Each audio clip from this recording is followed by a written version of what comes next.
है आपका वीकेंड अड्डा में और जिसका नाम हमने रखा है रेड अलर्ट बाजार में। लास्ट वीक आपने देखा होगा कि कुछ ऐसी घटनाएं हुई जिससे मार्केट में बहुत तेज़ उतार चढ़ाव देखने को मिला। जितनी तेज़ी से मार्केट ने करेक्शन लिया उतनी तेज़ी से रिकवरी हुई, फिर करेक्शन, फिर रिकवरी, इस तरह घटनाएं हुई और उसके पीछे कुछ कारण थे। और साथ ही एक दो प्रमुख रिजल्ट्स आए, कंपनी की अर्निंग शुरू हो चुकी है तो उन्होंने भी कुछ डायरेक्शंस देने की कोशिश की है।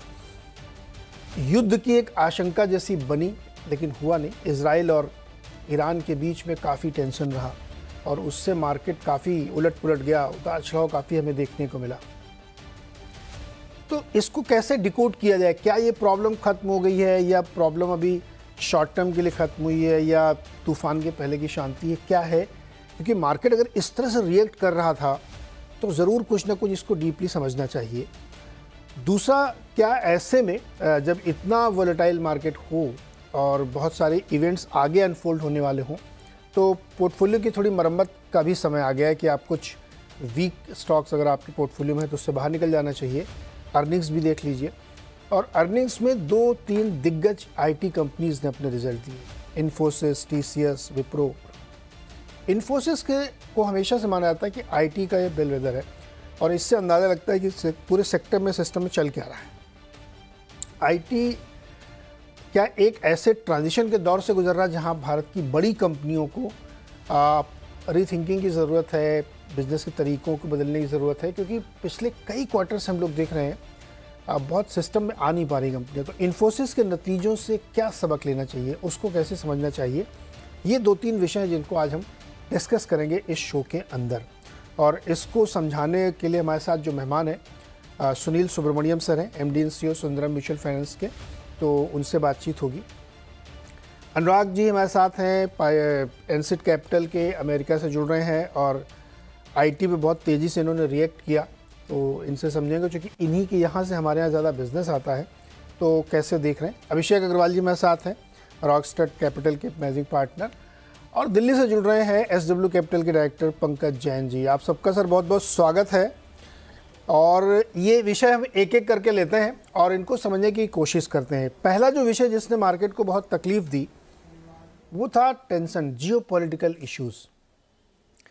तो पहले एक छोटी सी घटना हुई जो सीरिया में एम्बेसी थी जो ईरान की, उसमें एक अटैक किया इजराइल की ओर से, इस आशंका में कि वहाँ पे हमास के लोग हैं और कुछ एक्टिविटीज़ चल रही, जिसमें उनके एक दो कमांडर मारे गए, कुछ कैजुअलिटीज़ हुई।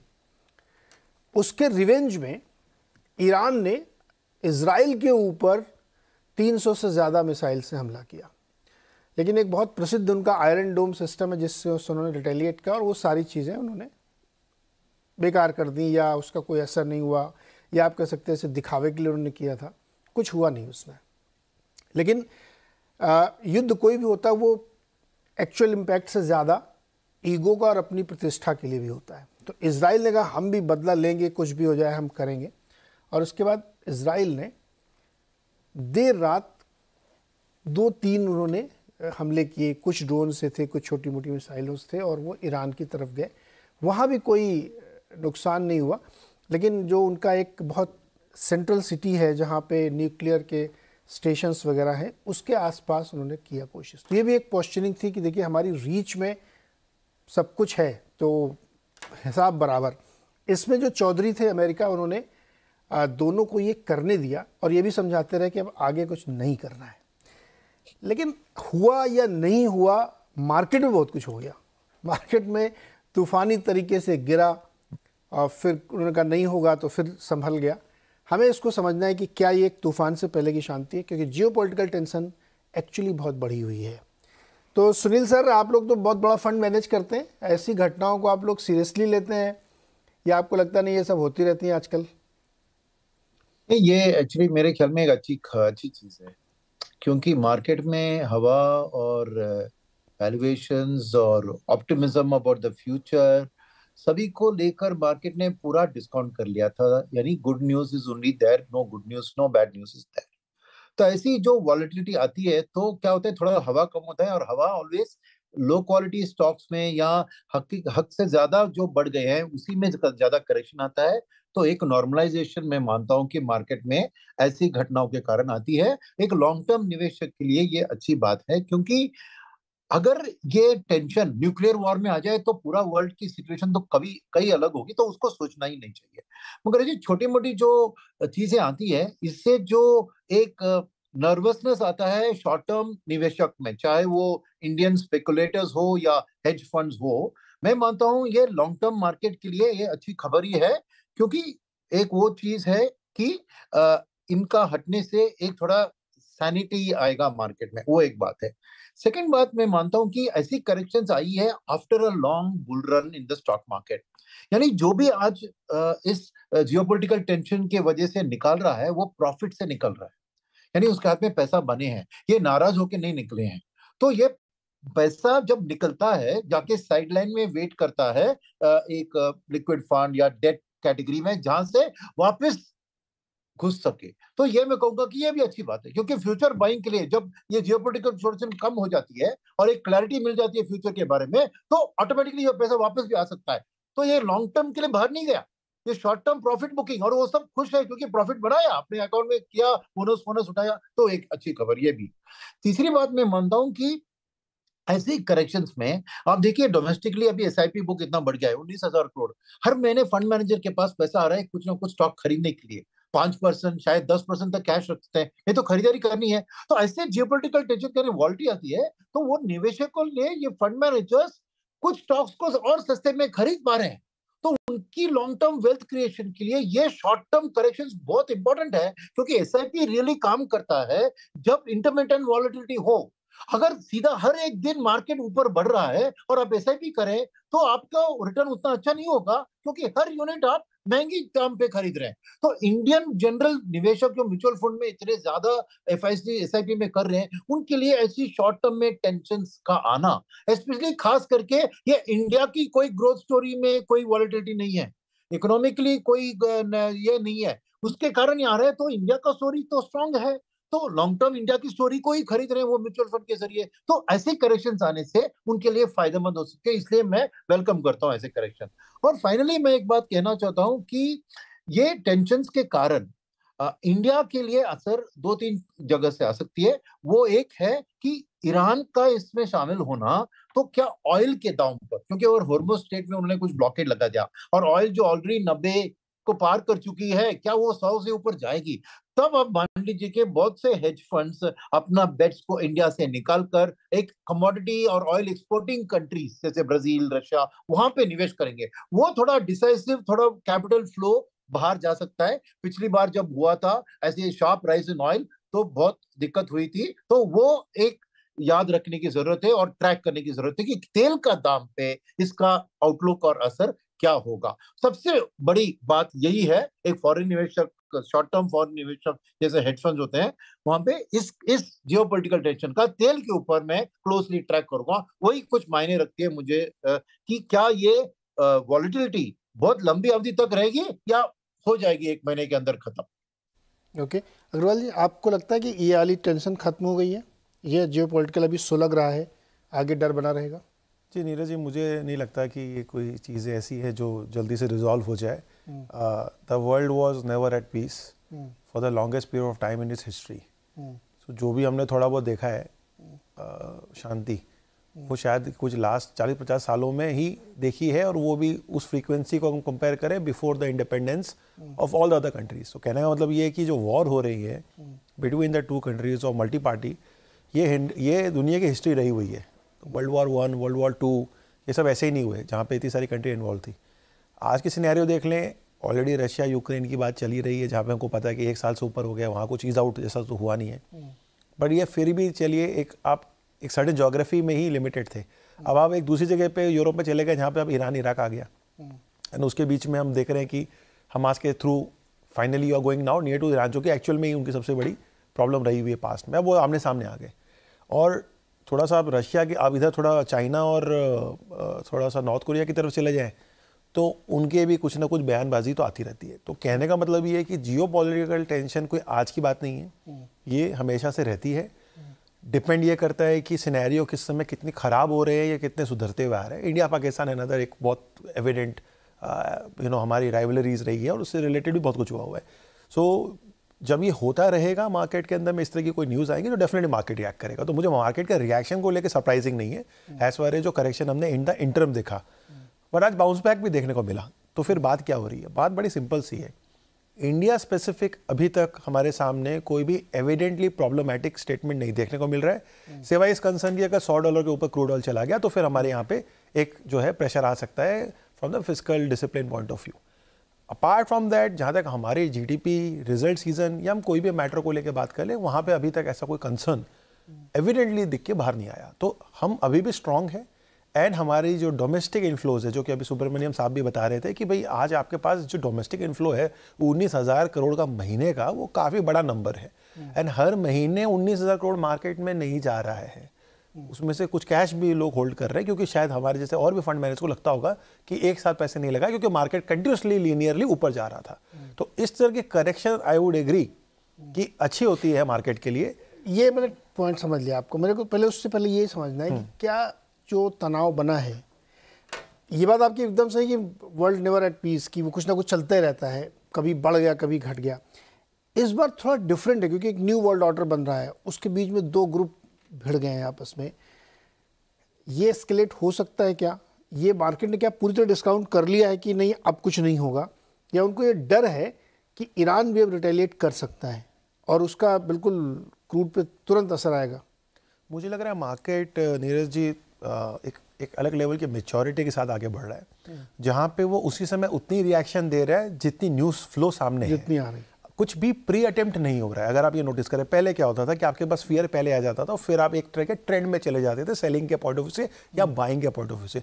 यहाँ पे जैसे ही न्यूज़ फ्लो आ रही है वैसे ही मार्केट अपनी चाल बदल रहा है. सो इस केस में, जैसे कि हमने शुरुआत में भी एक पॉइंट रखा था कि ये वो मार्केट नहीं है जहाँ पे इन्वेस्टर रात को जाके सो सकते हैं और सोच सकते हैं कि भैया मेरा पैसा हमेशा हर साल दोगुना चौगुना होगा. ये वो मार्केट है जहाँ आपको जागे रहना होगा, रात को भी समझना पड़ेगा कि सुबह क्या होने वाला है, और आपको आपके पोर्टफोलियो क्वालिटी जिसे हम कहते हैं बार बार एक सही डिसिप्लिन में, एक सही एलोकेशन के साथ रखना होगा. और बाकी ये चीज़ें आती रहेंगी जाती रहेंगी. आपका डिसिप्लिन और आपकी कमिटमेंट लॉन्ग टर्म की, तभी आप इस तरह के वॉलेटिलिटी को झेल सकते हैं. वरना from the trading point of view it is a very very difficult things to manage, because ये चीज़ें कभी भी बदल जाती है.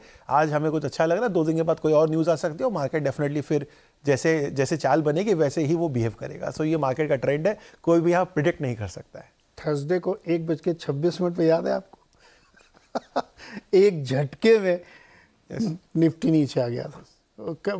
इजराइल के फाइनेंस मिनिस्टर ने एक बयान दे दिया कि हम तो कुछ करेंगे. तो ये इस तरह की चीज़ें जो है ना, हालांकि ये बात आपकी सही कि इसको प्रेडिक्ट करना बड़ा मुश्किल है. अनुराग से पूछते हैं भाई, वहाँ क्या चल रहा है? क्या अमेरिकन्स ने इस बात को मान लिया है कि अब हम लोग पीस में रहेंगे, या उनको लगता है कि कुछ हो सकता है? देखिए, एक और आप लोगों को जानकारी बता दूँ, ये दोनों ही स्ट्राइक, चाहे ईरान ने किया हो चाहे इजराइल ने किया हो, अमेरिका को बता के किया है. ये मैंने पहली बार देखा कि पहले बता रहे थे कि हम करेंगे हम, और उसके बाद वो करें, दोनों ने, और यूएस की कंसेंट के साथ. तो क्या ये एक, क्या कहते हैं उसको, सब लोग मिले हुए हैं जी, कि हम लोग मिल गए हैं, चलो थोड़ा सा तुम कर लो, थोड़ा सा तुम कर लो, उसके बाद शांत हो जाए, ये था क्या? हाँ बिल्कुल. तो नीरज जी, एक चीज तो जो सीखनी है हमें कल के इवेंट से, और जो हमें सुन रहे हैं उन सबको भी सीखनी है, वो ये कि आपको अपनी reliable channels, reliable news outlets पता होने चाहिए, सबको पता होने चाहिए.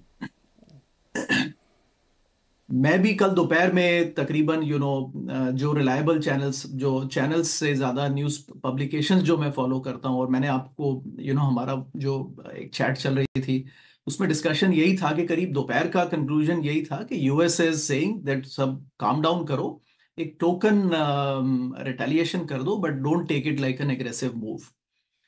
तो ये रिलायबल पब्लिकेशन से खबर ये थी और इस पर हम निश्चिंत थे. अब शाम को हम सब क्लिक बेटेड हो गए बाय एबीसी न्यूज, और उसने नोबडी एल्स हैड कंफर्मेशन, और उसने ये चला दिया और लोग तकरीबन 1-2 घंटे वही देखते रहे.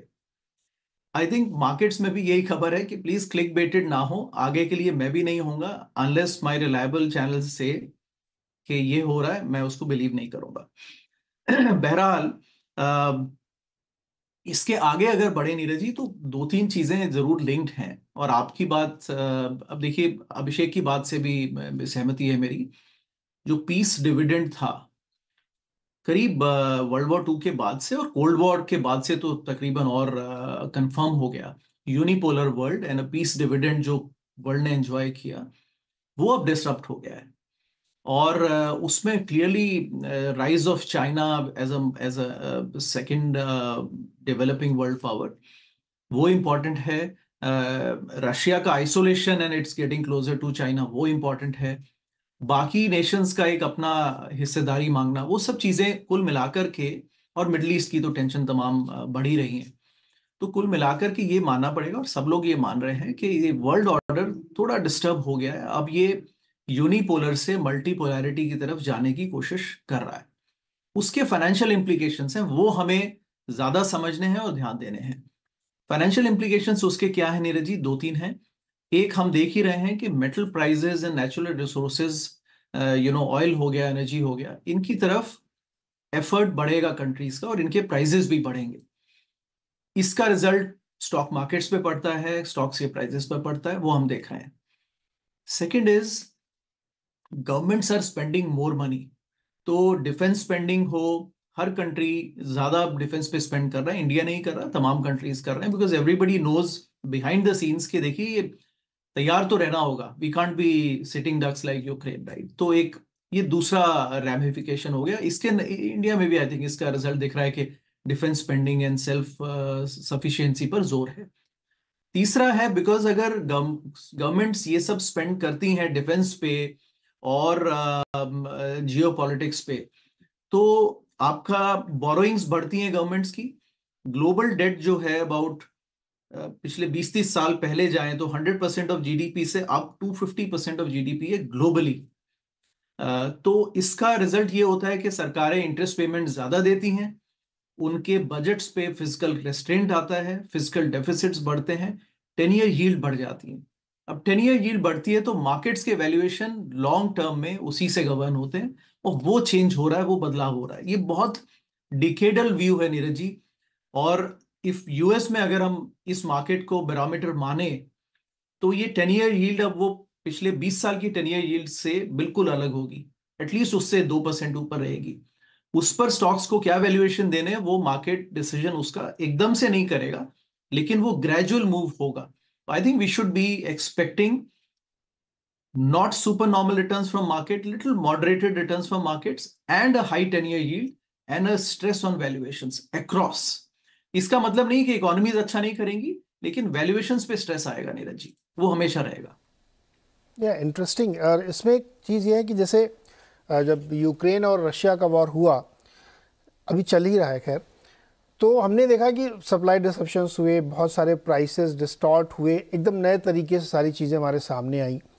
और वैसे ही गल्फ़ में अगर आप देखें, वेस्ट एशिया में देखें, तो वैसे ही वहाँ पे भी हो रहा है। ये बहुत ही, जैसे आपने एक बहुत अच्छी बात की कि बहुत सारे देशों को अनप्रोडक्टिव एक्सपेंडिचर करना पड़ा, जिससे ह्यूमन लाइफ में कोई वैल्यू एड नहीं हो रही, लेकिन आपको करना है, क्योंकि आपको सावधान रहना है तो आपको करना है, आप करे जा रहे हो, पैसे खर्च करे जा रहे हो उसमें, जिससे किसी को कोई फ़ायदा नहीं हो रहा है, केवल ट्रेडिंग बेनिफिट हो रहा है कि आप हथियार बनाओ, इनको बेचो, उनको बेचो, it's not adding value.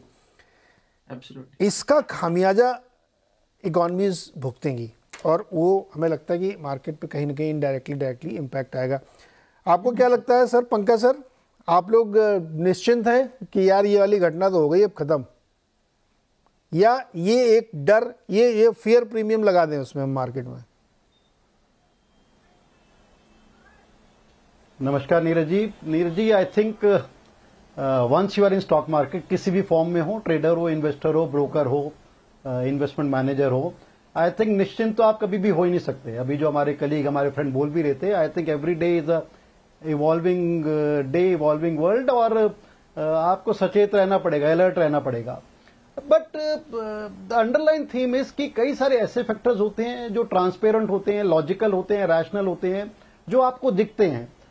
say something like results of the company, something like performance of the company, performance of management, quality of management, economy, country economy, और कई ऐसे फैक्टर्स होते हैं जो आपके कंट्रोल में नहीं होते और जिनके बारे में आपको बहुत ज्यादा मालूम भी नहीं होता। सो something like what is happening around the world, something like what is happening in the Gulf, something like what is happening between Ukraine and Russia.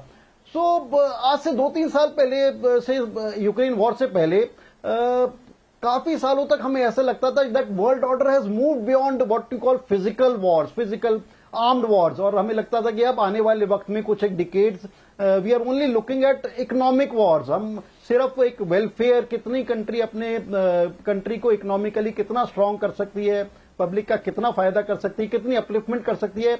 I think that would be the concern, और economic war could be the order of the world rather than physical war. But पिछले 2-3 साल में I think we have been proved wrong, और जिस तरह से हमने देखा यूक्रेन रशिया के साथ हुआ या अब गल्फ में जो हो रहा है, और ये ऐसा नहीं लगता कि एक दिन में थमने वाला है. I think we'll have to live with it, but एक माइक्रो लेवल पे शायद ये चलता रहेगा, and let's hope and pray कि मैक्रो लेवल पे, लार्जर स्केल पे नहीं जाए, और मेरे को लगता है ऐसा होगा भी नहीं. और वी एज इन्वेस्टर्स, अगर हम स्टॉक मार्केट की बात करें, अपने इन्वेस्टर्स की बात करें, जो अपने क्लाइंट्स को हम करते हैं, आई थिंक वो चीजें हमारे कंट्रोल में नहीं, और हमारे को एक ऑप्टिमिज्म के साथ रहना है, हमारे को एक जो लॉजिकल फीडबैक या लॉजिकल डाटा मिल रहा है उसके साथ रहना है. और हमारे को ऐसा लगता है for current kind of scenario कि अच्छे स्टॉक में रहो, इवॉल्विंग सेक्टर्स में रहो, एंड लीव द रेस्ट. और मेरे को लगता है कि मार्केट में बाय ऑन डिप स्ट्रैटेजी ही काम करेगी. अगर हम देखें कि जैसे बोलते हैं कि मार्केट का काम इन्वेस्टर्स को सरप्राइज करना है, similarly we could say politicians का काम शायद अपनी पब्लिक को सरप्राइज करना है, जिस तरह से हम ये जो इवॉल्विंग वर्ल्ड देख रहे हैं. और नॉट टू फॉरगेट कि आने वाले 5-6 महीने में यूएस में भी इलेक्शंस होने वाले हैं. So even they would be very cautious कि किस तरह का मार्केट में वर्ल्ड ऑर्डर चलता है, किस तरह से इजराइल, जो अभी आप थोड़ी देर पहले बात कर रहे थे कि क्या ईरान ने यूएस को बता के किया, इजराइल ने यूएस को बता के किया. आई थिंक उसका वर्ड है क्या ये फिक्स मैच था. मैंने आर्टिकल्स पढ़े हैं ट्विटर पे, इंटरनेट पे.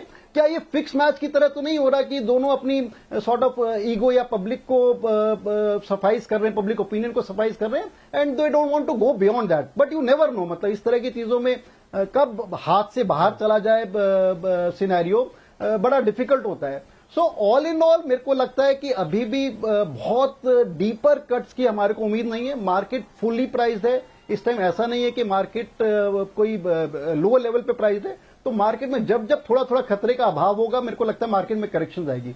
राजा जो डीपर करेक्शन हमने देखी थी, जो सेकंड और थर्ड वीक ऑफ मार्च में जो हमने स्मॉल कैप और मिड कैप में करेक्शन देखी थी, I think that was much deeper correction than what we have seen in recent times. तो उसमें हमने देखा कि स्मॉल कैप अभी भी उभर के नहीं आ पाए हैं, पर अच्छे मिड कैप उभर के आ गए. तो इवॉल्विंग मार्केट है, ऑप्टिमिस्टिक मार्केट है. इलेक्शंस एक और scenario, we are running into elections. Market मेरे को लगता है कि on a smaller trajectory, something like sine wave चलती रहेगी. हाई बीटा नेचर अभी 2-4 हफ्ते दिखाती रहेगी. बट मेरे को नहीं लगता कि ये बहुत डीपर वायलेंट फेज हमारे को मार्केट में आने वाले वक्त में देखने को मिलेगा. And I think what is happening with Israel, Iran, Syria, Ukraine, Russia. Ukraine Russia को तो थोड़ा सा शायद बैकग्राउंड में मार्केट्स ने डाल दिया है. ये एक माइक्रो लेवल पे चलता रहेगा, पोस्टरिंग चलती रहेगी. एंड आई बिलीव कि बहुत बड़ा फ्लेयर अप शायद नहीं होना चाहिए. ओके, इस इशू को यहाँ पर रखते, वरना इसमें बहुत डिटेल डिस्कशन होगा कि वारों, क्योंकि इससे मल्टी प्लेयर्स है. इसमें हिजबुल्ला भी है, इसमें हमास भी है, इसमें सीरिया भी है, इसमें लेबनान भी है, और विद इन ईरान कई सारी फोर्सेस हैं. तो आप ये एक्सपेक्ट कर सकते हैं कि ईरान की जो अथॉरिटी है वहाँ से शायद एक लॉजिकल एक्शन दिखे आपको, लेकिन इतने प्लेयर्स में इन्वॉल्व कि किसी की भी नासमझी से चीज़ें बिगड़ सकती हैं. इसलिए ये बहुत बड़ी चीज़ है. और चूंकि यूएस में इलेक्शन है, बहुत तरह की कॉन्स्पिरेसी थेरीज चल रही है उसमें, ट्रंप को लेकर के सब चीज़ें. तो खैर उस पर अब बहुत डिटेल में जाएंगे, वरना ये वॉर वाला ही डिस्कशन हो जाएगा. लेकिन बहुत सारे एक्सपर्ट मानते हैं कि एक फिक्स मैच की तरह किया गया, जिससे अपनी अपनी कॉन्स्टिट्यूंसी के ईगो को सेटिस्फाई किया जा सके. एक छोटा जवाब अनुराग जी आपसे चाहिए, उसके बाद फिर हम लौटते हैं आईटी की तरफ, जिसका रिजल्ट आए. एक हफ्ते पहले तक ऐसा लग रहा था कि 1-2 कट रेट के यूएस में हो सकते हैं, लेकिन अब लग रहा है कि एक भी नहीं होगा. हाँ या ना? नहीं, 2 कट्स होंगे नीरज जी. मैं कैसे होंगे बताओ ना, कि खुद ही कह रहे हैं फंड वाले कि अब कुछ नहीं हो सकता. देखिए, नहीं नीरज जी, देखिए फेडरल रिजर्व का जो और बाय द वे ये मेरा मानना है, और कुछ लोग भी ऐसा मानते हैं, लेकिन here is where I stand. मैं इसको काफी समय से देख रहा हूँ, और नवंबर में मैंने जब अनाउंस करके कोर्स रिवर्स किया और मार्केट में वापस एंट्री की, और वो फ्रूटफुल भी रही. देखिए, फेडरल रिजर्व जो, और तमाम फेडरल रिजर्व जो सबसे ज्यादा एक चीज से नफरत करते हैं, वो है when they are forced to do something, because उस समय इकोनॉमिक रैशनल को साइड में रख के उनको डिसीजंस लेने पड़ते हैं। रिसेशन आ गया, कोई क्राइसिस आ गया, तब जो उनको रेट काटने पड़ते हैं वो उनको सबसे ज्यादा दुख देता है, बिकॉज उसके पीछे इकोनॉमिक रैशनल नहीं होता। अभी all central banks are happy कि जहां तक गाड़ी आगे चल गई है बिना रिसेशन के वो काफी हो गया है। इंडिकेशंस बैंक ऑफ इंग्लैंड ने दिए हैं, यूरोपियन सेंट्रल बैंक में क्रिस्टीन लैगार्ड ने भी बिल्कुल क्लियर इंडिकेशंस दिए हैं। They just want to start the de ramping, वो फोर्स्ड हैंड नहीं चाहते हैं। अब देखिए इस इवेंट से फेडरल रिजर्व भी इनको नोटिस कर रहा होगा कि देखिए अगर ये क्राइसिस ज्यादा बढ़ गया तो हमारे हाथ बन जाएंगे और हमें जबरदस्ती रेट्स काटने पड़ेंगे। दैट नोबडी वांट्स, तो वो शुरुआत कर देंगे। बट आई थिंक जो डिफिकल्ट पार्ट है वो ये नहीं है कि शुरुआत हो गई, शुरुआत से कुछ ज्यादा हासिल नहीं होगा, एक दो बार मार्केट चीयर कर लेगा, लेकिन इस साल 2 रेट कट्स हैं, लेकिन अगले साल के एंड तक भी 2 ही रेट कट्स हैं। आई थिंक वो ज्यादा सीरियस आउटलुक है कि अगर हम फेडरल रिजर्व के प्रोजेक्शन पर जाएं और वो they're saying like they will be what 4% और between 4 and 4.3% by 2025 एंड, वो फिर बड़ा हाई नंबर है। क्या उसको इकोनॉमीज झेल सकती हैं, including US economy? That's a bigger problem. तो शुरुआत हो जाएगी because they just want to start. Okay, हालांकि इकोनॉमिक रैशनल तो ना भी नहीं सपोर्ट करा, लेकिन आप सही कह रहे हैं कि एक ऐसी अनफोर्सीन सिचुएशन आ सकती है, उससे अच्छा कि फ्रंट लोडिंग कर लें। बहरहाल ये एक बहुत मामला ट्रिकी हो गया, ये फंस गया है। अब दूसरा सवाल आते हैं जो हमारे डोमेस्टिक मार्केट के लिए बहुत इंपॉर्टेंट है। हमने देखा कि आईटी कंपनीज़ के रिजल्ट्स आए, बहुत अच्छे नहीं आए। इन्फोसिस के आप लें या टीसीएस के भी आप ले लें, विप्रो के भी आप उसमें जोड़ लीजिए। सुनील सर, ये क्या प्रॉब्लम क्या है आईटी सेक्टर की? नहीं, मैं सरप्राइज नहीं हूँ कि रिजल्ट्स अच्छे नहीं है। मार्केट जस्ट कॉन्स्टेंटली उम्मीद रखती है ये बड़े दिग्गज कंपनी अच्छी कम करेंगे। अरे सबसे आपको यूएस में स्लो डाउन चल रहा है, ये चल रहा है, तो उनका मेन बिजनेस उधर से आता है। सेकेंड, उनकी मेन कस्टमर होती है बीएफएसआई वर्टिकल, वहां पे भी हालत ठीक नहीं है। तो आईटी कंपनीज की आउटलुक में ये मेन प्रॉब्लम आईटी का प्रॉब्लम था वैल्यूएशन का रादर देन द रिजल्ट्स का। देखो लॉन्ग टर्म में देखिए आईटी कंपनीज एक स्टेडी ग्रोथ कंपनीज रही थी। कोविड के टाइम में क्या हुआ कि क्योंकि एवरीथिंग एल्स और एक इंटरनेट ऑफ थिंग्स और ये नई जो एआई ये सब की बात बनाकर आईटी को एक सुपर ग्रोथ सेक्टर बना दिया था, और इसके लिए उसके वैल्यूएशंस अर्निंग्स ग्रोथ की स्टाइल देखे ये देखिए उसमें ज्यादा कुछ चेंजेस नहीं थे। मगर सडनली उनके बिजनेस में एक एक्सप्लोसिव ग्रोथ आएगा करके कोविड के टाइम में जो वैल्यूएशन उसको मिले थे, वहां से वो उसके बाद अगर समझे कि ये नहीं होने वाला है तो वो करेक्शन जो हो रहा है, तो it's more of a market perception of IT growth. And मेरा मानना था, बहुत दिनों से मैं मान रहा हूँ कि ये मार्केट ओवर एस्टिमेट कर रही है आईटी सिस्टम की अर्निंग्स को। जो आ रहे हैं वो ऐसे ही होने थे till US comes back to strong growth path. US और यूरोप में जब बिजनेसेस जो उनके बायर्स है वो उनकी बिजनेसेस स्ट्रॉन्ग ग्रोथ पाथ पे आई, तभी उनकी business double digit triple I mean उसके हायर ग्रोथ दिखा सकती है। जब तक वो नहीं हो ये उम्मीद रखना कि वो, और ये बात है कि उसमें आईटी में और एक चीज जो है, क्योंकि इंडेक्स में जो शामिल है पैसिव फंड्स का पैसा ऑलवेज आके उसको सपोर्ट दे रहा है, तो वो करेक्शन भी ज्यादा नहीं हो रही थी, मगर उम्मीद रख रहे थे कि ये वैल्यूएशन में ये अर्निंग्स आनी चाहिए। तो मैं ज्यादा सरप्राइज नहीं हूँ। मेरा मानना है कि कुछ दिनों के लिए आईटी की अर्निंग्स थोड़ी ठंडी रहेगी।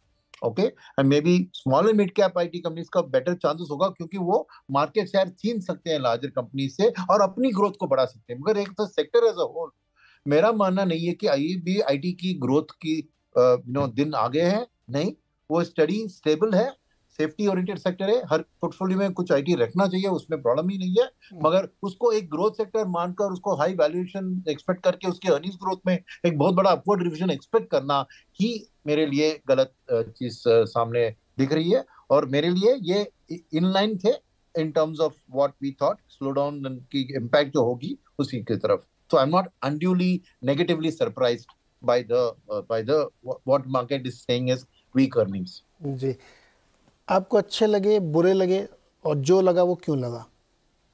नीरज जी, बात अच्छे बुरे की नहीं है, मेरे हिसाब से बात एक्सपेक्टेशन की है। अगर हम आईटी कंपनी लाइक इन्फोसिस से बात करें, देखें उनसे, तो हमारी उम्मीद ये रहती है कि वो सालाना एक सर्टेन ग्रोथ लेवल दिखाए, एंड वो डेफिनेटली अब प्रॉब्लम में आ चुकी है, क्योंकि हमने देखा है कि उनकी ग्रोथ ही अब एक जो है एक लेवल पे आके सैचुरेट हो गई है। तो मैं इसे कहूँगा एक तरह का मैच्योरिटी आ चुकी है कंपनी के अंदर में, एंड यहाँ से आगे बढ़ने के लिए कुछ तो इनोवेशन करना पड़ेगा या एक्विजिशन करना पड़ेगा, जो कि अभी इन्होंने एक्विजिशन एक हिस्ट्री के अंदर में सबसे लॉन्गेस्ट पीरियड ऑफ टाइम के अंदर में अगर आप देखें कोई भी बड़ी आईटी कंपनी को, तो इन्होंने बहुत लंबा समय लिया है एक नई कंपनी में अभी बेट लेने का। तो ये क्या दर्शा रहा है, वो क्या इंडिकेट कर रहा है? इंडिकेट ये कर रहा है कि ऑर्गेनिकली जो ये ग्रो कर सकते थे उसकी गाइडेंस उन्होंने दे दी है। 1 से 3% की आगे की इन्होंने एक 1 ईयर फॉरवर्ड की रेवेन्यू गाइडलाइंस दी है, और अभी के जो नंबर्स आए वो नंबर्स तो ठीक ठाक आए, मगर उनकी जो मार्जिन है वो ही जो है सबको अभी डाउट में रखेगी कि भाई आगे जाके आप कैसे इसको मैनेज करोगे। सो मुझे लग रहा है कि इंडियन आईटी में लार्ज कैप के अंदर में लार्जली ये सब के सब जो है सैचुरेटेड है। एंड एक हम लोगों की फेमस डिस्कशन कई बार एचडीएफसी बैंक को लेके हुई है, जो हमारी फेवरेट चर्चा होती है, जिसने काफ़ी समय तक एक ही पोजीशन पे मेंटेन किया है। मुझे लग रहा है आईटी के पॉकेट्स में ऐसा हो सकता है कि आप एक तरह की प्राइस कंसोलिडेशन कुछ लंबे समय तक देखें।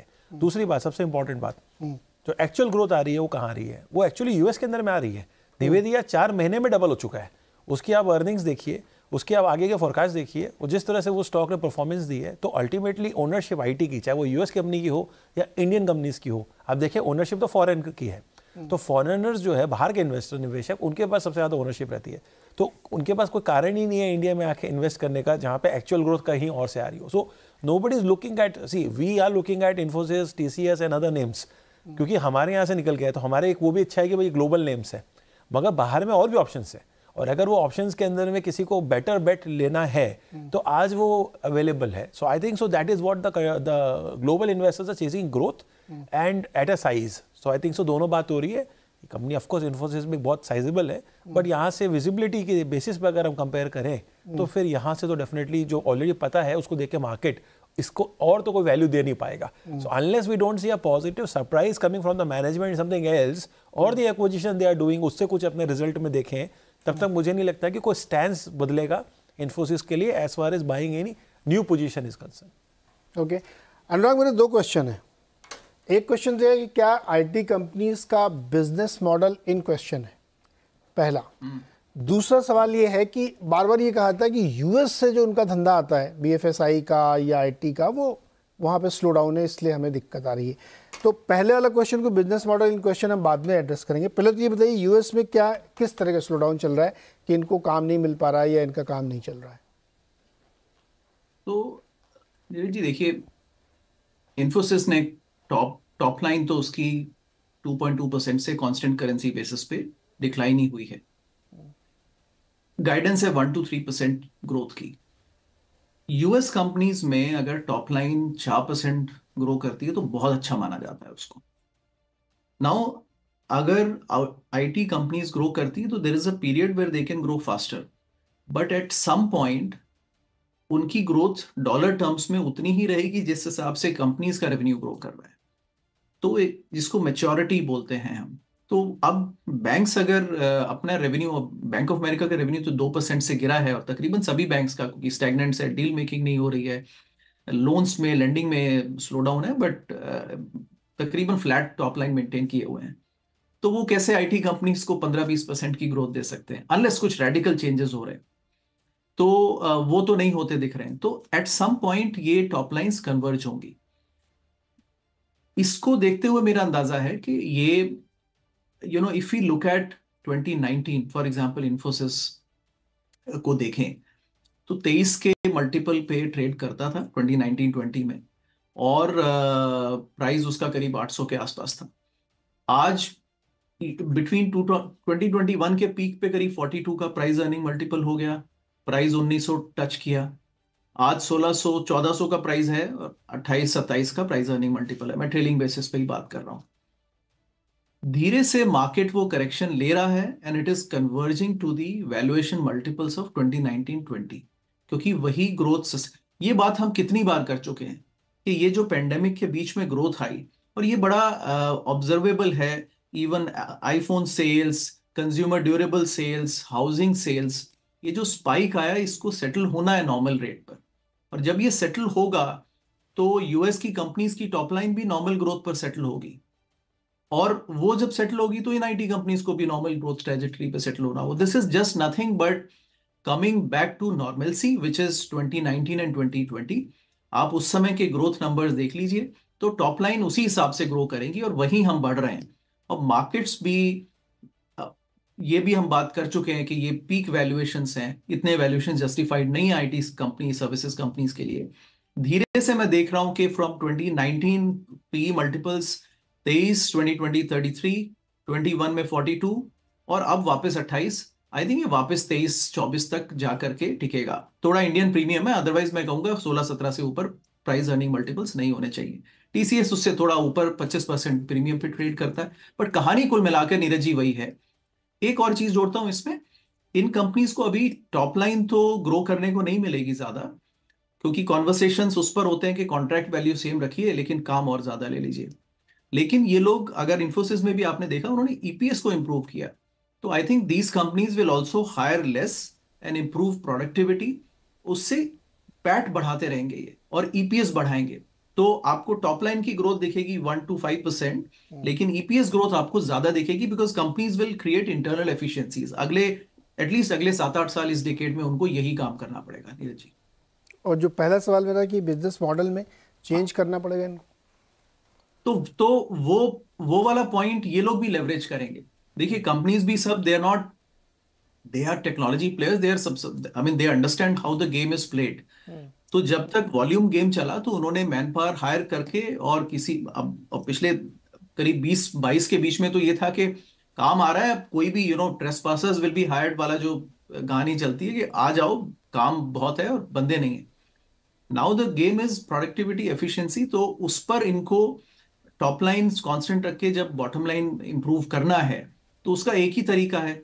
अब अगर हम एक मुझे छोटा सा इंस्टेंस ध्यान आता है कि वो जब हम कैंपस डेज में थे तो एक टीसीएस के बड़े नोटेबल पर्सन आए, उन्होंने कैंपस में टॉक दिया और उन्होंने बोला कि देखिए आपने देखा 98 में हम आईआईटीज में कैंपस करने जाते थे और उसके बाद ग्रेजुअली हमारा कॉलेज में डाउनफॉल होता गया। जिन कॉलेजेस में हम कैंपस करने जाते थे वो ग्रेजुअली डाउन द लाइन जाता चला गया और आज हम कहीं से भी हायर कर लेते हैं। बट उसका रिजल्ट ये है कि हमारा टॉप लाइन पे कांस्टेंट होता है, बिकॉज इंडियन करेंसी में इन्फ्लेशन ज्यादा है, तो हमें डॉलर टर्म्स में मैनेज करने के लिए टॉप लाइन हमारा उतना ग्रो नहीं करता, बॉटम लाइन को हमें कॉस्ट मैनेज करना होता है। और उसका एक ही तरीका है कि हम अपने एंट्री लेवल हायर को 2.5 लाख रुपए ही दें। तो वो 2.5 लाख रुपए 98 में हम आईआईटी दिल्ली में जाके हायर कर लेते थे, 2004-05 में 2.5 लाख रुपए में हम रीजनल कॉलेजेस में हायर कर पाते थे, और 2010, 12 और 15 में हम 2.5 लाख रुपए देकर के एक लोकल कॉलेज में ही हायर कर पाएंगे। But the challenge is to cost, वो 2.5 लाख और 3 लाख के ऊपर एंट्री लेवल नहीं बढ़ना चाहिए। मैं थोड़ा सा डेटेड हो सकता हूं इस मामले में, लेकिन तकरीबन ये गाइडेंस सही है।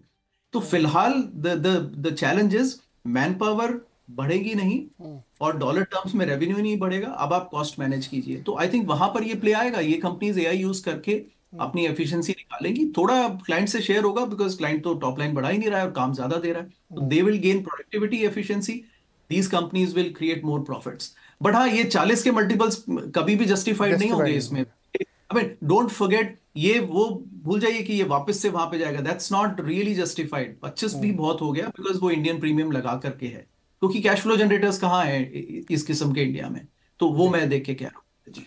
आप बहुत ज्यादा डेटेड नहीं है, 3 लाख के आसपास ही है अभी भी। 3 लाख के आसपास ही है ना, बहुत ज्यादा डेटेड नहीं है। ये आपको ऑब्जर्वेशन बिल्कुल सही है कि फ्रेशर की हायरिंग का लेवल अभी वही है। पंकज जी, आप ये सब सुनने के बाद, नहीं सुनने के पहले भी, आईटी अपने पोर्टफोलियो में रखते हैं, रखेंगे, नहीं रखेंगे?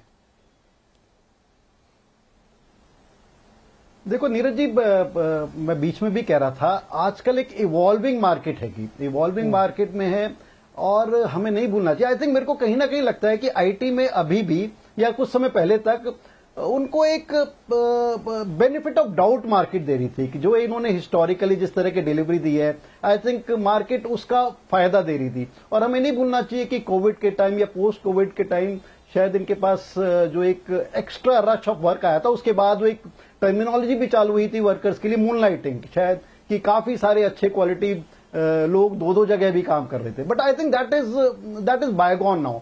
और उसके अलावा जैसे हम एज अ ब्रोकर जो हम क्लाइंट्स को गाइड करते हैं, और जैसे मैं कह रहा हूं कि इवॉल्विंग मार्केट है, शायद आज से कुछ साल पहले तक कुछ एक सेक्टर्स में या आईटी शायद एक ऐसा सेक्टर था जिसके अंदर से आंख बंद करके ऐसा लगता था कि क्वालिटी ऑफ मैनेजमेंट पे डाउटफॉल नहीं है, कॉर्पोरेट गवर्नेंस पे कोई डाउट नहीं है, जो बैलेंस शीट में दिखाया जा रहा है उस पे कोई डाउट नहीं है। सो एक सेफ एरिया सा लगता था। बट मेरे को लगता है कि जो पिछले 5-10 साल में हुआ है, I think corporate governance across the board, मैं इंडिया की बात कर रहा हूं, अक्रॉस द बोर्ड काफी इंप्रूव हो गई है, चेक्स एंड बैलेंसेस काफी आ गए हैं। इवन जो हमारे इंस्टीट्यूशंस है, जैसे समथिंग लाइक सेबी, आरबीआई काफी एक्टिव हो गए हैं on a positive side, and economy काफी इवॉल्व हो रही है। जैसे something like sectors like capital goods, infra, hospitals, hotels, telecom, अगर हम देखें तो ये बहुत अच्छी ग्रोथ दिखा रहे हैं। So maybe funds, maybe investors have no reason to park their extra percentage of money in IT. और IT में भी नीरज जी मेरा ये मानना है कि एक दो तीन सबसेट बन गए हैं, 2-3 सेक्टर्स बन गए हैं। शायद लार्ज कैप आईटी शायद इस टाइम आउट ऑफ फैशन हो गया। So something like Infosys, TCS, HCL Tech, Wipro, I think ये डिलीवर नहीं कर पा रहे हैं। पिछले 2-3 साल में अगर हम देखें, hardly they've generated any kind of wealth और any kind of returns for the investors. But उसी में हम सेकंड रंग में चले जाएं, मे बी टॉप 5-10 को छोड़ दें या टॉप 5 को छोड़ दें, उसके बाद 5 से जो 20 वाले मिड कैप आईटी स्टॉक्स हैं, उसमें कई सारे स्टॉक्स ने बहुत ट्रिमेंडस रिटर्न दिए and they been doing extra well. और अभी भी ऐसा लग रहा है कि उनमें and they've reasons behind that, मैं किसी का भी नाम नहीं लेना चाहूंगा। सो आईटी में भी एक सेट सबसेट्स बन गए हैं एंड टॉप ऑर्डर में हमारा ही मानना था। हम कुछ इंफोसिस के अभी रिजल्ट्स आए हैं, उससे पहले हम ये देख रहे थे कि काफी सारे सीनियर लेवल एग्जिट्स हो रहे हैं, खासतौर से इंफोसिस से, विप्रो से, टीसीएस से। तो वो दर्शाता है कि नर्वसनेस है मैनेजमेंट को, या ये समझ नहीं आ रहा कि कहां से ग्रोथ लाएं, और एक रीशफलिंग हो रही है या चर्निंग ऑफ मैनेजमेंट हो रहा है, चर्निंग ऑफ सीनियर मैनेजमेंट हो रहा है। सो मेरे को लगता है कि आईटी जो टॉप सेक्टर आईटी है, अभी भी मेरे को लगता है कि शायद डिसेंटली प्राइस्ड है, बहुत ज्यादा यहां से रिटर्न नहीं मिल पाएगा। And there much better sectors जहां पर हम अच्छा रिटर्न बना सकते हैं अगले 6 से 12 महीने के लिए। विप्रो तो अपने सीईओ को भी सेट नहीं कर पा रहे हैं, कितने बार वो बदल चुके हैं, अभी रिसेंटली उन्होंने चेंज किया है। मुझे ब्रेक लेना, उससे पहले एक चीज़ कहना चाहूँगा, ये सारी चर्चाओं सुन के मार्केट बहुत ब्रूटल है। हम लोग मतलब थोड़ा हार्श लग सकता है लोगों को, इंडिया में ना ज़रूर से ज़्यादा किसी सेक्टर को ग्लोरीफाई कर देंगे, कैरिड अवे हो जाते हैं, या इस कंपनी स्पेसिफिक ग्लोरिफिकेशन शुरू हो जाता है कि ना इससे महान तो कुछ हो ही नहीं सकता। बचना चाहिए इससे। अगर आप अपना रियल रेट ऑफ रिटर्न देखेंगे तो आपको समझ में आएगा कि आप अननेसेसरी किसी को ग्लोरीफाई कर रहे हैं, रियल पिक्चर नहीं देख रहे हैं कि वो एक कैसे ट्रेजेक्ट्री से गुजर रहा है जहाँ पे स्ट्रक्चरल चेंज हो रहा है, किसी भी सेक्टर में हो सकता है वो। एक छोटा सा ब्रेक लेते हैं, ब्रेक के बाद अब असली मुद्दे पे आएंगे। असली तो खैर अभी भी थे, असली मुद्दा मेरा ये है कि क्या पोर्टफोलियो के मरम्मत की ज़रूरत आ पड़ी है, तो स्पेसिफिकली कौन से सेक्टर से दूर रहना चाहिए, किस तरीके के बदलाव पोर्टफोलियो में करना चाहिए, इस पर थोड़ी सी बातचीत करेंगे ब्रेक के बाद। एक बार फिर से स्वागत है आपका मार्केट रेड अलर्ट के इस शो में, जिसमें हमने डिस्कस किया सेक्टोरली भी और एक जियोपॉलिटिकल टेंशन के इशू को। अब हम तय करेंगे कि हमारे पोर्टफोलियो में मरम्मत की क्या ज़रूरत है। अग्रवाल साहब, ये मत बताइएगा जवाब में कि बहुत जो वैल्यूएशन महंगे हो गए हैं, जहाँ फ्रॉथ है, ये वो कुछ नहीं। स्पेसिफिक्स में हमारे पोर्टफोलियो मरम्मत की किस तरह की ज़रूरत है, कहाँ से निकल जाएं, कहाँ बने रहें। आप सेक्टर बता सकते हैं, कंपनी नहीं बताएंगे हम लोग क्योंकि वो वाला शो अपना अलग होता है, लेकिन कोई खास थीम आपको नहीं अच्छी लग रही है, आप या कोई सेक्टर आपको ठीक नहीं लग रहा है, या कोई बहुत बड़ी चेंज होने वाली, उससे बचना चाहिए, वो बताइए आप, मरम्मत कैसे की जाए। सो जनरली नीरज जी, मेरा ये रिकमेंडेशन होता है कि आप जो बास्केट बना रहे हैं, क्योंकि हम पोर्टफोलियो की बात कर रहे हैं, पोर्टफोलियो की मरम्मत की बात कर रहे हैं, तो पोर्टफोलियो में नंबर ऑफ स्टॉक्स के जो डिसिप्लिन होना वो सबसे ज़्यादा इंपॉर्टेंट है। नॉर्मली जब इस तरह का मार्केट होता है तो लोग ये डिसिप्लिन को भूल जाते हैं और बहुत तरह के स्टॉक्स आ जाते हैं। तो मुझे लग रहा है सबसे पहले तो आपको थोड़ा अपना नंबर ऑफ स्टॉक्स का एक्सपोजर वो थोड़ा कम करने की ज़रूरत है। That is the first ideal way. अब उसमें फिर सवाल ये आएगा कि भाई कम क्या करें, सब तो अच्छा चल रहा है, तो it's a very hard call, right. वहाँ पे मेरे हिसाब से बात वहीं आ जाएगी क्वालिटी वर्सेस नॉन क्वालिटी की। कोई स्टॉक किसी एक पर्टिकुलर साल में बहुत अच्छा परफॉर्म कर गया तो लोग उसे ग्लोरीफाई, जैसे कि हम बात भी कर रहे थे कि ग्लोरिफिकेशन शुरू हो जाती है कि भाई ये तो अब आउट ऑफ वुड्स है, मगर हम वो भूल जाते हैं कि उसने वो स्टॉक उस हाई पे आने से कितने साल उसे लगे वापस वहाँ पहुँचने में। तो जो एक्चुअल रेट ऑफ रिटर्न है वो लोग इग्नोर कर जाते हैं और एक पर्टिकुलर टाइम पीरियड को कंपेयर कर लेते हैं कि इस समय से इस समय पैसा बन गया तो ये सही है और ये बनता रहेगा। तो ये जो थीसिस है ना, ये सही थीसिस नहीं है। मेरे हिसाब से आपको ये देखने की जरूरत है कि आपके पास किस तरह के स्टॉक्स है और उस स्टॉक के अंदर में आपको फिल्टर करना पड़ेगा क्वालिटी वर्सेस नॉन क्वालिटी।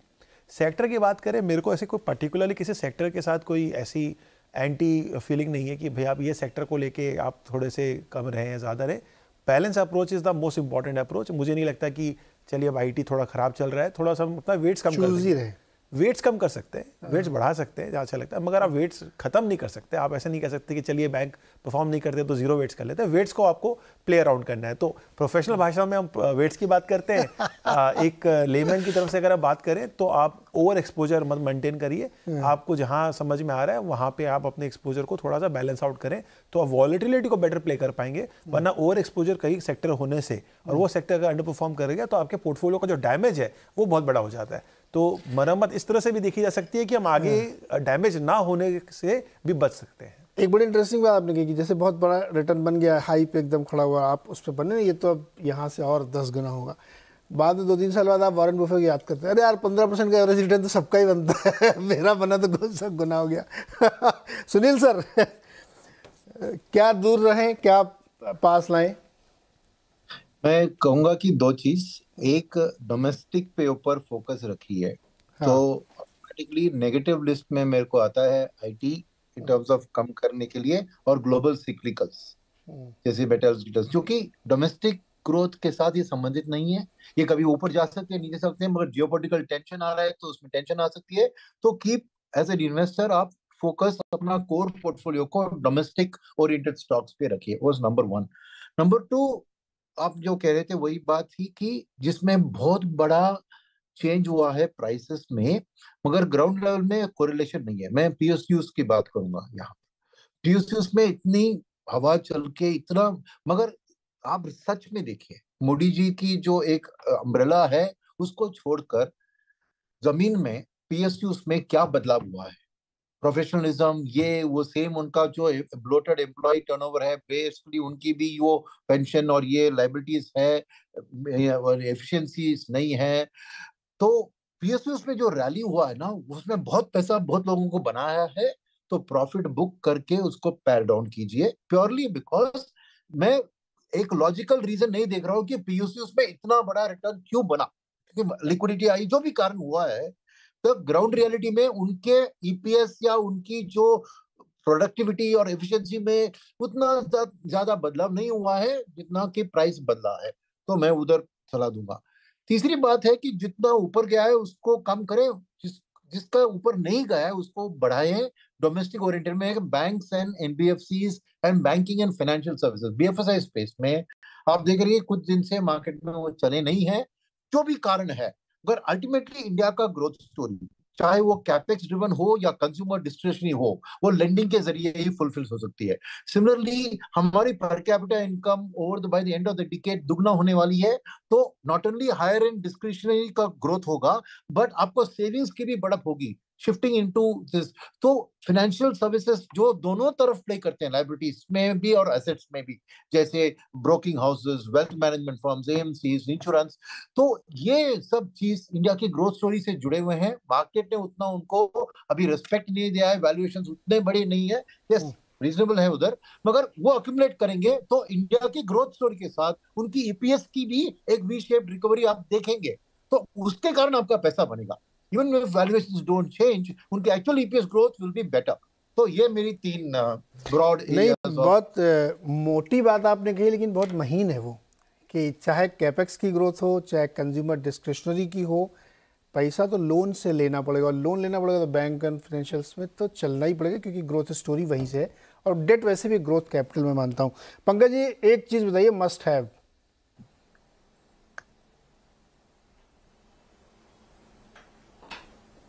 देखो नीरज जी, एक तो खैर अगले 1 हफ्ते के लिए या 10 दिन के लिए आई थिंक 1-2 और बड़े मेजर इवेंट हैं। एक तो एलन मस्क साहब आ रहे हैं यस, आई थिंक उसकी वजह से भी काफी सारी उथल पुथल स्टॉक्स में रहेगी, जो कि ऑलरेडी चालू हो गई है। I think that is one topic you didn't touch, बहुत इंपॉर्टेंट टॉपिक था।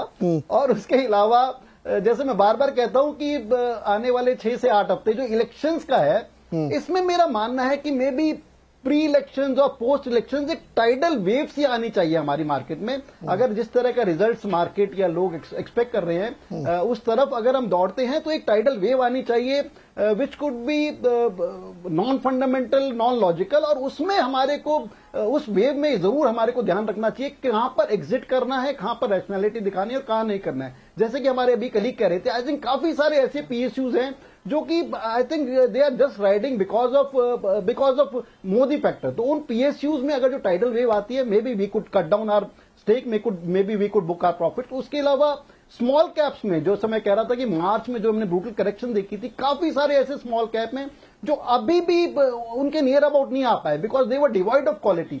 उन तरह के स्टॉक से बाहर हुए, अगर आप नहीं हो पाए तो उनसे बाहर होंगे।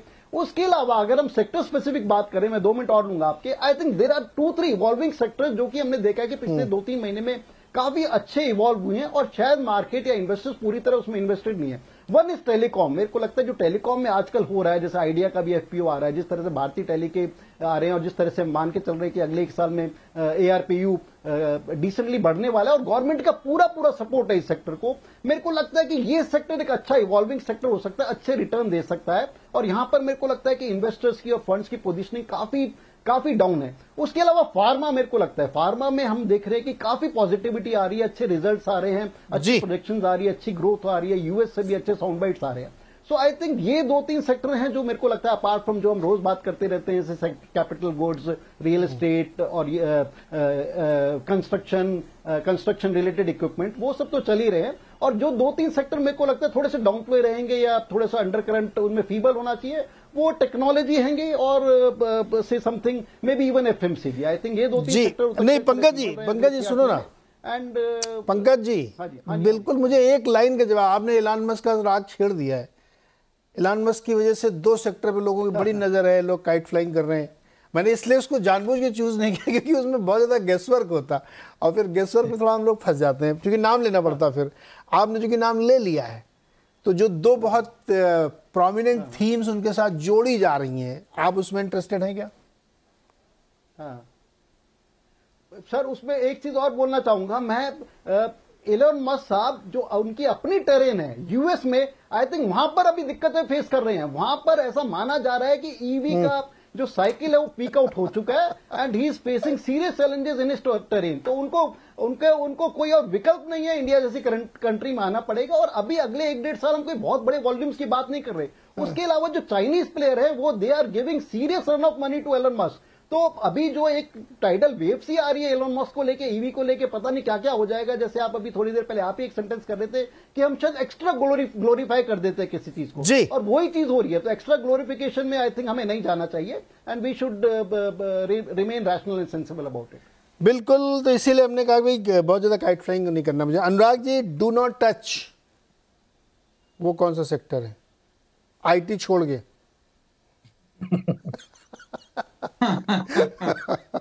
नहीं, इंडिया में तो ऐसा हाँ, मैं तो नीरज जी वो सरकारी कंपनीज को ही कहूंगा कुल मिलाकर के, वो old wine in new bottle. हालांकि नीरज जी ये मुद्दा आपका बहुत अच्छा था, बट इसको एक ही लाइन पे मैं खत्म करूंगा। But I think just to stay away, I think ये सिर्फ गवर्नमेंट है, ये आपका सरकारी कंपनीज में इन्वेस्ट करना मतलब आप इनडायरेक्टली गवर्नमेंट को टैक्स दे रहे हैं। दीजिए, बहुत अच्छी बात है, अगर डायरेक्टली नहीं देते इनडायरेक्टली दीजिए। बट ये सब चले हुए कारतूस से इनमें कुछ होना जाना नहीं होता है। और ये कहानियां एक्सपीरियंस से आती हैं। जो हम पहले कहानियां सुन चुके हैं तो हम उतने एक्साइटेड नहीं होते हैं। जो नए लोग कहानियां सुन रहे हैं, they are more excited, right? I understand that. But I think और इस पे कभी बाद में और डिटेल में चर्चा करेंगे। But I think Indian markets को, not the economy but the markets and even economy को टू सर्टेन एक्सटेंट, एक ही चीज से डरना चाहिए नीरज जी, वो है complacency. I think we are becoming too complacent and things like ये तो बढ़ना ही बढ़ना है, ये तो होगा ही होगा, इंडिया में तो आना ही पड़ेगा। दुनिया बहुत तेजी से बदल रही है, कंपटीशन बहुत तेजी से इमर्ज हो रहा है। It doesn't matter how fast we grow, it is relatively are we doing better than others, और उस हिसाब से हमें देखना होता है। तो ये कॉम्प्लेक्सेंसी की बातें, जैसे हम ये पहले भी सुन चुके हैं, इंफ्रा बनना है तो ये होना होगा, वो बनना है तो ये होना होगा, ना ये होता है ना वो होता है। तो I think be little wise, don't project this 20%, 18% returns for next 20 years. It is too long. और आई थिंक ये डिकेड बड़ा अलर्ट रहने का है। दुनिया बहुत बड़े तेजी से चेंज होते हैं। Complacency is the only thing that we need to worry about. Though इसमें बिल्कुल आपने सही एनालाइज किया। इसमें मेरा एक पर्सपेक्टिव थोड़ा सा अलग से मैं कहता हूँ कि एक चीज़ से डरना चाहिए, वो है टेक्नोलॉजिकल डिसरप्शन। इसके अलावा मुझे किसी चीज़ से डर नहीं लगता। ना मुझे सरकार की पॉलिसी से डर लगता, ना मुझे टैक्स से डर लगता, ना मुझे डेट से डर लगता। मुझे लगता है जब जिस दिन टेक्नोलॉजी डिसरप्ट होती है ना, वो पूरा गेम बिगाड़ दी, क्योंकि उसके बारे में आप सोच भी नहीं सकते हैं। और वहाँ पे बहुत सारी हमने कंपनीज़ को देखा है बर्बाद हो गई हैं। तो जो आपने कहा कॉम्प्लेसेंसी, वो इस सेंस में मुझे लगता है ज़रूर होनी चाहिए कि दुनिया में क्या बदल रहा है, इस पर अगर आपकी नज़र है तब तो आप सही चल पाएंगे। अगर उसमें से आप सो गए तो फिर कोई आपको बचा नहीं सकता, गवर्नमेंट भी नहीं बचा पाएगी। इसलिए टेक्नोलॉजिकली बहुत स्ट्रांग होना चाहिए। बहुत बहुत शुक्रिया सर आप सभी मेहमानों को हमारे साथ जुड़ने के लिए। 3 बहुत प्रोमिनेंट इश्यूज़ जो थे इस वक्त इस हफ्ते के, वो हमने डिस्कस किए। और अगले हफ्ते हो सकता है मस्क जी कुछ ऐसा करें तो फिर पंकज जी की इच्छा पूरी होगी, हम लोग उस पर ज़रूर डिस्कस करेंगे नेक्स्ट वीक। बहुत बहुत शुक्रिया आज के लिए हमारे साथ जुड़ने के लिए।